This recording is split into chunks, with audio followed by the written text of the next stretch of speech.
فواجب علی کل مومن متى ذکر و ذکر عنده ان یخضع و یخشع و یتوکر و یسکن من حرکته و یاخذ فی هیبتی و اجلالی کما کان یاخذ بی لو کان بین یدیه و یتأدب بما ادبنا اللہ بی.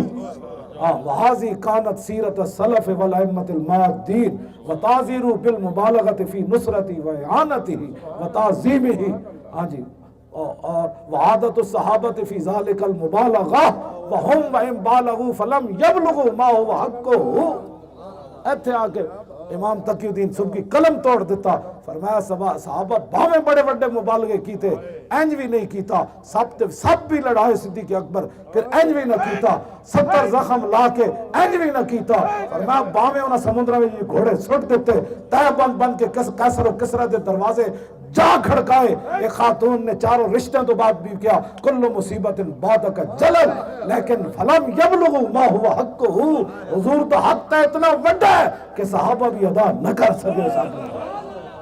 وما احد من البشر یطیق القیام بحقہ. امام تقی الدین سبکی قلم توڑ دیتا، فرمایا جنہیں ایڈے وڈے وڈے بوجھ چاہے اس کے باوجود حضور دا حق ادا نہ کر سکے، پھر کائنات اور کیڑا ہے جڑا حضور دا حق ادا کر دے.